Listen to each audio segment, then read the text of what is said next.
Welcome, everybody, to the American Space Museum. I'm Mark Marquette, and we're so glad you're with us to stay curious. This would normally be Tales from the White Room with Triple T, but he's still out. He's getting better, and he should be back next week. So I'll pass on all your prayers and thoughts to Travis Thompson, our lead of the astronaut closeout crew. But before we get wound up here too much, we want to apologize for not having a show yesterday. We've got some new equipment and had some hiccups, and instead of just going on real late, we decided to abort. So we rescheduled the launch, and glad that you're with us today. And we know you all understand that. And part of the reason why we've got new equipment is a wonderful endowment from the Marie Louise G. West Endowment and her daughters, Laura West and Charlotte West Petenpole. We couldn't help them enough because they brought us Andy Allen. Astronaut Andy Allen was here with us Wednesday, breaking in our new equipment. Hey, Slick, that's his Top Gun handle there. Slick Allen. That was something that the CEO of Aerodyne brought to us. And Andy, before he left, contributed to our coffers $3,000, a donation from Aerodyne Industries, where he's a CEO. And we're going to show you how we're going to honor everyone who helps with contributions to the American Space Museum here in just a minute.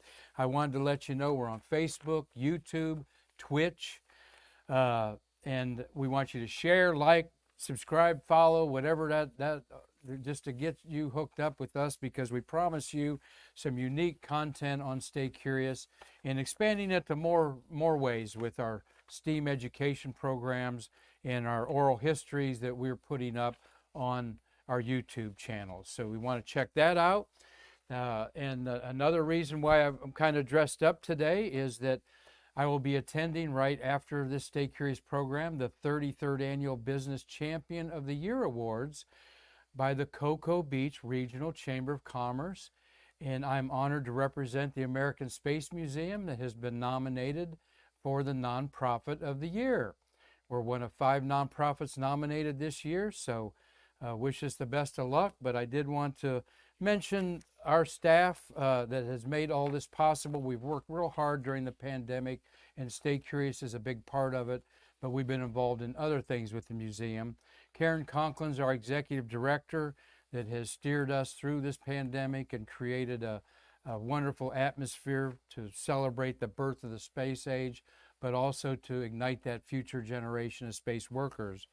And can't say enough about Karen's leadership the last 3 years, and she has been involved in this museum first as a volunteer and then like a $2 paid employee over the last 20 years. 20 years she's been involved almost, with her husband Mark Conklin, and we're going to bring them up again in a minute. Of course, I'm the community liaison, and Angie Roberts is our finance manager and Karen's assistant. Nita Truex is our office manager. We're the 4 paid employees here at the museum, but we couldn't do it without our volunteers. Marty Winkle, my co-producer, cameraman behind the scene there, has helped us be tremendously as we've been a great team putting on the producing the Stay Curious programs. Couldn't do it without information technologies guru Bruce Jacobs.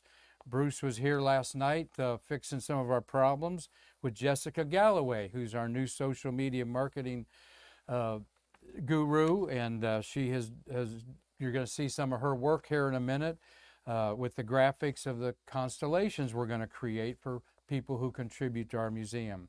Nick Enix is our collections manager. Nick has got this museum looking every bit as good as the displays at the Smithsonian Institute that I was privileged to see about 6 weeks ago. Dan McCune's our facility manager. Dan fixes stuff. Couldn't do without him. Darren Roberts is our kids science coordinator, and you'll enjoy programs from Darren that we're going to start broadcasting on our different platforms and putting them up there for you to see anytime. Lorraine Merchant, she does our monuments at Spaceview Park. When you send her $100 to put your name on that space, or the Apollo monuments, the space shuttle monuments are sold out. And Chuck Jeffrey, of course, our memorabilia analyst, has really kept the doors open with the almost quarterly now memorabilia auctions that Chuck is selling over $200,000 worth of memorabilia every auction, and we get a big slice of that to keep ours open. And want to say hello to Connie McDaniel. She's a great office helper. Connie, we miss you also. We've had as she's been dealing with some personal illnesses there. So we are so grateful to our whole team here and glad to recognize them as we're up for Nonprofit of the Year in Brevard County through the Cocoa Beach Regional Chamber of Commerce. And whether we win or lose, it's quite an honor to be involved with that chamber. We're, of course, involved with the Titusville Chamber of Commerce. And they've certainly helped our museum immensely. One of the things that we can't say enough about is people who do support us and financially. Before I get into that a minute, I did want to give a shout out when we had technical difficulties yesterday and we pointed up that we probably wouldn't have a show. Olaf Brandelid, and Olaf lives in Gothenburg, Sweden, the second largest city in Sweden, Gothenburg. And he said set SCE to AUX, which is an insider space geek joke about Apollo 12 getting hit by lightning. And over the shoulder was this, over Al Bean's shoulder in the command module that went black just a minute and a half after launch was a switch, SCC to AUX, and we've had fun with that. So Olaf, thank you. Yeah, that is what happened yesterday for sure. And well, I didn't think about that quick enough to go on and do that. Larry Pusker, we're glad you're watching us from Clairvoy, Michigan. And we've got Lee Scott and Joyce Dill and Cheryl Wilk have been regular watchers of Stay Curious. And also Lawrence Paul Rogers. He's in Bunkie, Louisiana, and he started watching us a lot too. So Jessica and Marty, we've got a lot of people that have helped Stay Curious live this long. We're glad to bring Jessica on the last 2 months because it's not so much old school like a couple baby boomers like Marty and I have been doing, but we're still going to bring you some old school ways because, hey, I'm not going to dye my gray hair yet, okay? But so we have created and our pledges to you to help our museum during the pandemic, and you've responded. And we have a lot of regular supporters over the past 20 years of this museum that regularly give us $1,000, $2,000, even $5,000 as a tax-deductible donation. We want to honor these people that are now contributing to our coffers in our nonprofit by creating a constellation, a celebration constellation.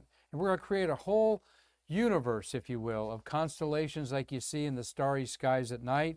And our first one we're kicking off here, Jessica's created it.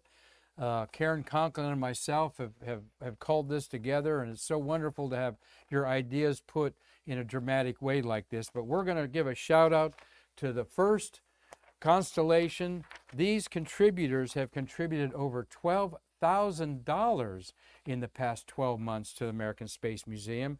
And I'm going to go at the top there. Larry Osterly is on our board of directors, and he is over a space company here on the Space Coast, has contributed $1,000. Thank you, Larry. And Hazel Banks is also a $1,000 contributor there to the left of Larry. She is an Apollo secretary back in the 1960s.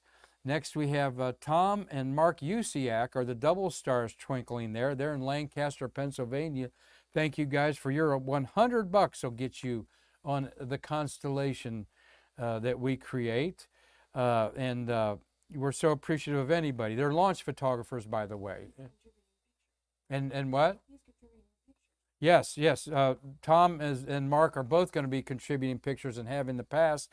And Tom and Mark are going through their shuttle pictures so we can put them behind our green screen. And we'll give a shout out to them. Great partners. Marty and I met them when we went to the Smithsonian to dedicate Triple T's White Room uniform there that's right now sitting in a case outside of the Discovery Space Shuttle in the Udvar Hazy Smithsonian Institute building.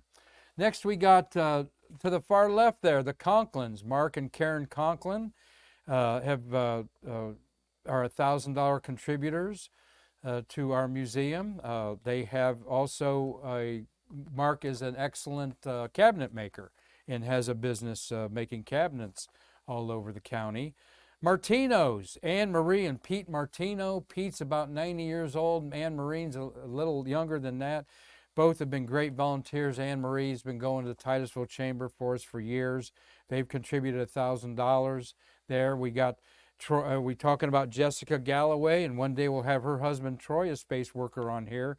They're nerds that love space, and they've contributed $300 to the build of this new computer that we're glad is working good today. Then your daughter Lila's in the office. Good. They're going to be a good family members of our Space Museum, and we embrace all the families that want to help us out. And we're going to be doing some stargazing with families here this fall too. So we'll be talking about that on Stay Curious. Morgan down there swinging brightly is, of course, Joanne Morgan, the woman rocket scientist, the only woman in the Apollo 11 launch control in 1969. But Joanne Morgan has done a lot more than that in her wonderful, illustrious career for NASA, and she is always a staunch supporter. Thank you, Joanne Morgan. Hope she's probably headed back to Montana.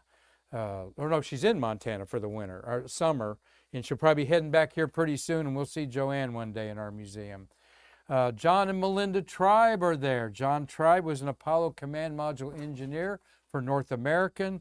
We've had him on Stay Curious. Thank you, John and Melinda Tribe. And Wine Coop there, that star there is a couple $100 star. Patty and Randy Wine Coop, would you believe it? Patty Myers was my homecoming queen in Findlay, Ohio High School way back when, and she married the boy that was dating her in high school, Randy, and we're so grateful that one of my classmates kicked in a while back ago to help us out with Stay Curious. And okay, Marty's reminding me that John Tribe's wife, Melinda, worked on the shuttle program. What'd she do, Marty? LPS, I don't know exactly. Okay, I put Marty on the spot. He said she's LPS. She was Launch Process Systems. That's all we need to know. She was like Marty, working on the launch side of the shuttle there. Melinda Tribe. And then finally, last but not least, Mccully.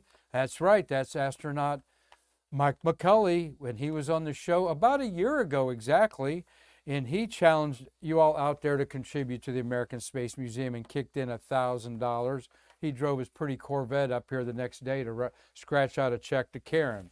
And Mccully and his wife Jane, great supporters of all kinds of things here on the Space Coast. So, and the big one, of course, in the middle is the Louise G. West Endowment that we're so grateful for, $5,000 that the daughters Laura West and Charlotte West Petenpole gave us to continue oral histories, and we want them to know we're going to make them proud and do the best we can, and they've already upgraded us by allowing us to display this.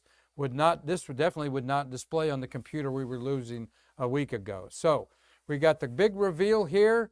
Jessica, there she is. This is what our constellation looks like in Greek or Roman mythology. All right, we're calling it the Heart Constellation. And we got Bob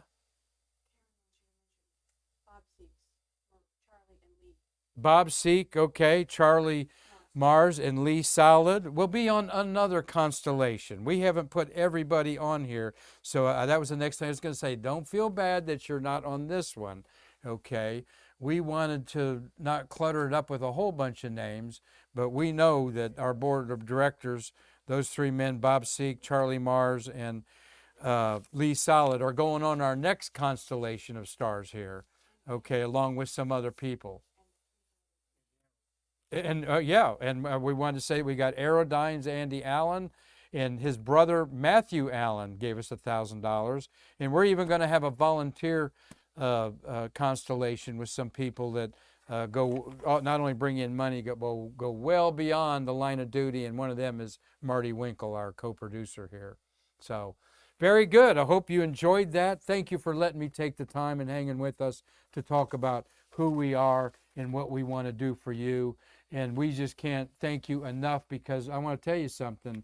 Marty and I started this in March 2020. Karen Conklin and I had the idea, and she named it Stay Curious, and we thought it was just going to be a little bit of show and tell in our museum, and we love that you've embraced it as a little TV show that we're producing every day for you to stay curious and bridge the space between us and our museum. And we know that you love it, and we can't wait to have more of you fill in our constellations and our zodiac. So, well, let's get to a little bit of space history and a couple birthdays. I'm going to kick on the beautiful buttons here that I'm learning to navigate. Let me pump that up over here. Looking west tonight. This is actually last night. We didn't upgrade it, but looking west at 8 o'clock tonight, you're going to see the moon is going to be above Venus. Venus is the bright star right above my hand up here. Maybe we'll try this. Yeah. All right, that does get cut off. Okay. But anyway, that's okay. We're over here to my left. Well, that's my left here. That's my left. That is Venus. All right. The crescent moon is going to move above Venus tonight. It'll be way up above it, and you'll see more of it. And if you can, and there's another bright star, Spica, right there. And then down here you can catch Mercury for about 20-30 minutes at 8 o'clock tonight. And this is off of the Stellarium Planetarium program, like Aquarium, Stellarium. You can download that and figure out what did the stars look like on your birthday or significant days in history. So, well, we wanted to give you a little story about rocket mail flying across Austria on September 9th, 1931. All right, so we're pretending we're the newspaper reporting this. There was an eccentric solid rocket pioneer named Friedrich Schmedel. And Schmedel, on this date in history, launched 333 letters on a rocket, solid fuel rocket that he's standing beside there, from the top of a mountain in Austria to the town of Schminrich, 2 miles below. It was a successful attempt to bring postal rocket service to his country. And Schmedel had a lot of ideas. He called this the Post-Rocket Route 1, all right, mail route to citizens below Schackel Mountain in Austria. And he'd been trying this since February 31 and finally had success in September 1931. He envisioned rockets delivering mail around the world, beginning in European countries. First fascinated with rockets, of course, as a kid with fireworks, he once launched a scientific instrumented rocket in 1928 now. This is solid rocket fuel, not the Goddard liquid fuel that Goddard was working on at the same time across the world in America. But he was with solid rockets, and he launched a big solid rocket off of a balloon over Austria, all right, over Graz, one of Austria's biggest cities. 5,000 feet the balloon went up, and then he launched the rocket. The rocket was never found. And but then Austria thought that this might be a little bit dangerous, going up the top of this mountain over here and firing rockets down to the city below with mail. So in 1934, the Austrian Post Office forbade this financing. And in 1935, the Austrian government forbade the possession of explosives. So the private rocket development could no longer be carried out. There's one of the letters with Schmedel's face on it that was delivered rocket-wise. And, of course, World War II looming around the corner in 1935. He destroyed his rocket factory at the onset of World War II, not wanting the research to be used for destruction. He turned to propulsion for boat systems. And he lived a long life until 1994. So there's a little space history on rockets delivering the mail. And Jessica, Marty, we've got a comment. Christopher Mick says you're looking sharp today, sir. Well, thank you, Christopher Mick. He's up there in, Mick is up there in Michigan. The team up north, me being an Ohio State guy, but no, Mick is in Wisconsin. I'm sorry. Christopher Mick is in, I'm looking for my notes here. Where's he from? Christopher, thank you, Christopher. It's Dave Stang that's in, Dave Stang's in Michigan. Christopher Mick's in Hudson, Wisconsin. Thank you. And thank you for, I should maybe dress up more like this. But we're in Florida, and this is way past business casual, tell you that. way beyond that. So thank you all for chiming in there. A cute little story there. We love digging up obscure space history for you, all right? And next, a couple astronaut birthdays. And the B, I'm pushing the B.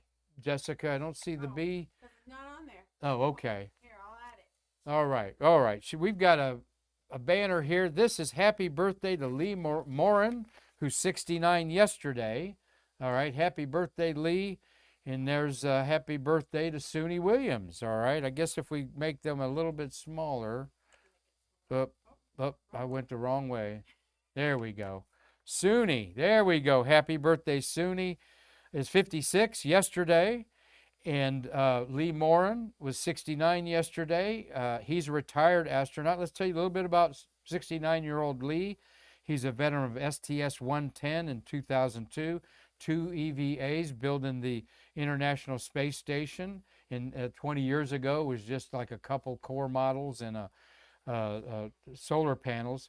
And he's worked on the Orion multi-purpose crew, and he's in NASA management now, no longer flight eligible. And then, of course, Suni Williams, the popular astronaut Sunita Williams. Oh, by the way, I'm sorry, a little out of, let me go back this way.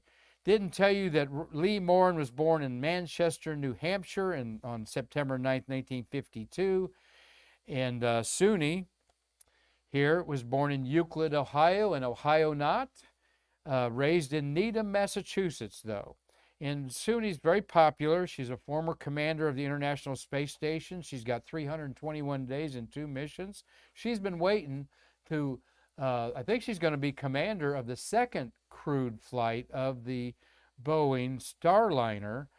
She's a NASA commercial crew astronaut loaned to Boeing, and she's been assigned to the second flight of STS-100.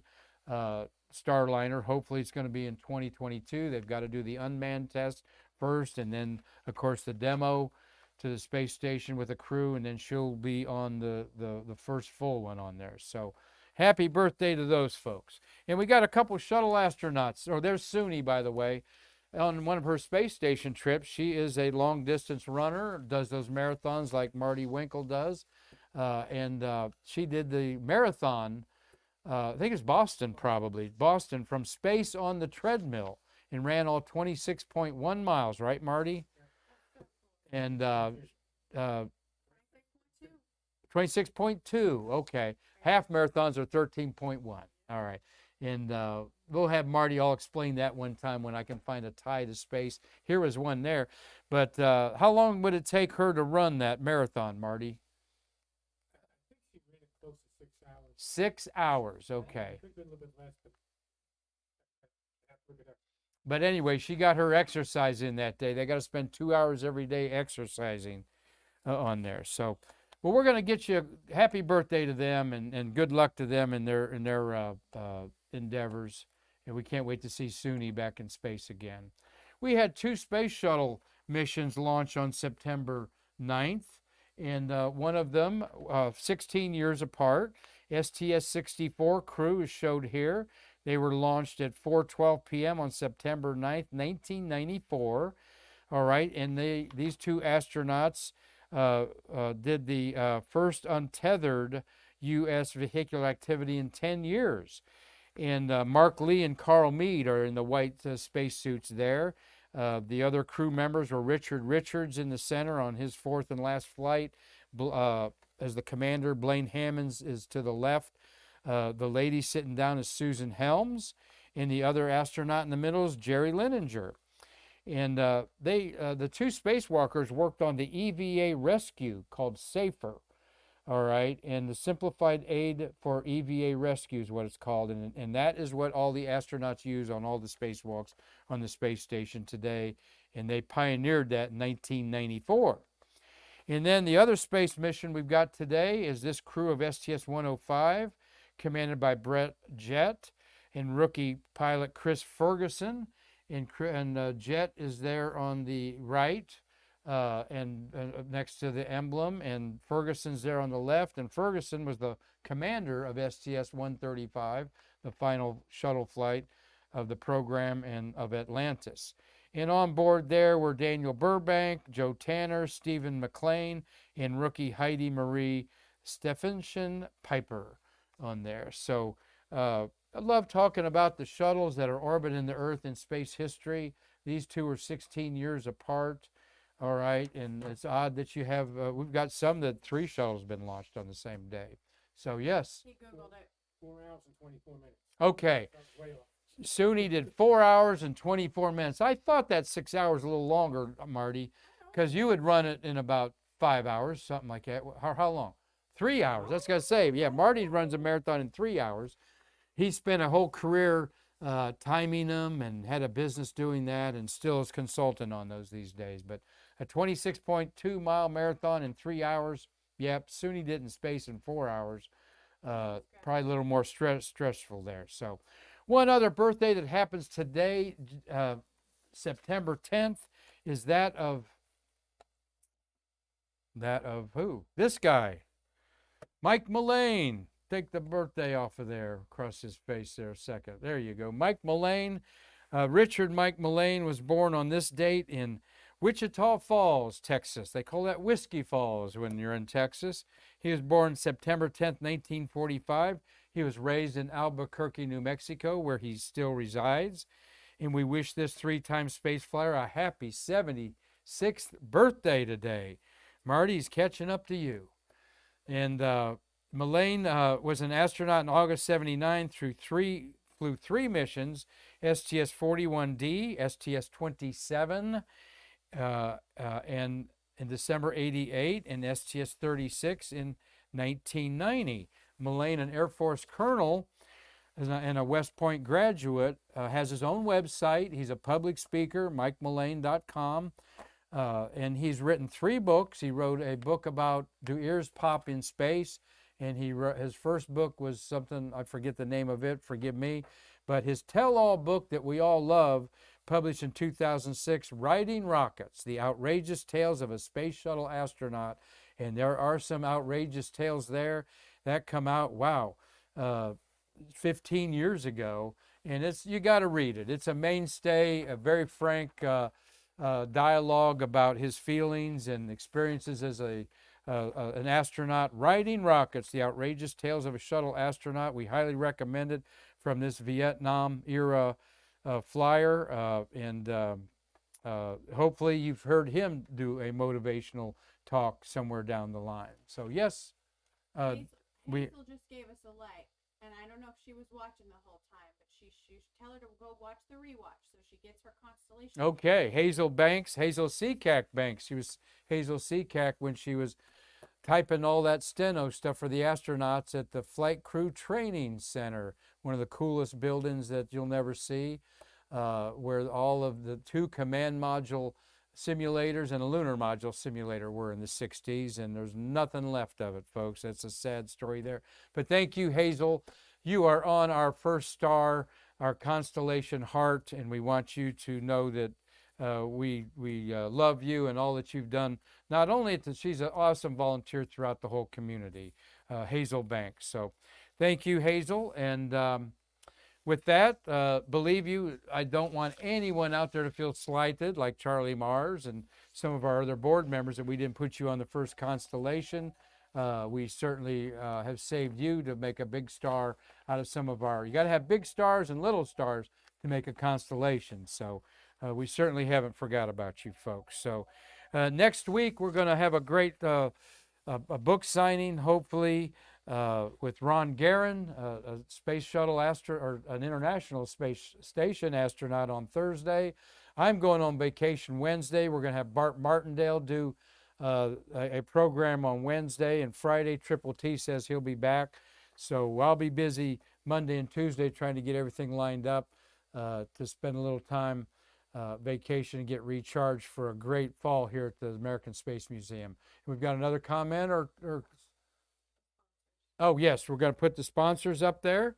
You want to be part of a constellation? Your logo here, okay. And we'll put your face up there. We're going to do that over the next couple of weeks, put the Yusiak brothers up there, get permission to put a pretty picture of Hazel up there and some of our other people that have given us support here. And there is our Trekkie Tech. All right, Jessica Galloway. Her business is hatching dreams into reality with cheap development. And she certainly has done a great job. You've seen a little bit of her work there. She can help you anywhere in the world, okay? And she's been teaching Marty and me the ropes here, and we can't wait to learn more to help you all stay curious out there. So we all thank you all for the blessings that you've given us in supporting our great little museum. We think it's a great museum. We think it's the best little museum no one ever heard about. Marty, you got something? You got a clarification. Earlier you said $100 can get your name on the Apollo monument. They have to work with Apollo. Right, $100 will get you on our constellation of stars. Our Apollo monuments out there, if you're a space worker during the Apollo era, you send us $100. That's on our website, and we'll put your name up on the one of those pylons up there that surround Space View Park around the 6-foot beautiful statue of President Kennedy. Someday we'll do a remote out there when it gets a little cooler weather and we master how to take all this equipment out there. But yeah, thanks for clarifying that. If you're a shuttle worker, those are all sold out, and it is now turned over to the county and city to build more pylons, and we don't think they're going to do that right now. But Marty's out there, probably in a couple of those pylons out there. What other place wants to take $100 from you and put you immortal on a wall up there? I've said many times I worked for Newsweek magazine in my misspent youth of my 20s. I'd love for them to call me up and say, Mark, give us $100 and we'll put you on the side of 555 Madison Avenue, where on like the 70th floor or something was Newsweek magazine. So we wasn't that high up. I think we're in the 30s there. So that's just how we are here at the American Space Museum. We want to acknowledge the space worker. We want to ignite the future generation of space workers. And we want to be good stewards in our community here in Brevard County, which is the delivery room of America's space program. So on behalf of my whole staff here, that I'm going to be proud to represent tonight at the awards banquet for the Cocoa Beach Chamber of Commerce, where our nonprofit has been nominated among 5 others as Nonprofit of the Year. Whether we win or lose, it's quite an honor to just be part of this museum and represent them in this wonderful environment of the Space Coast. So on behalf of everyone who I mentioned earlier, I'm Mark Marquette, and we can't wait to see you in our museum to bridge the space between us. Stay curious.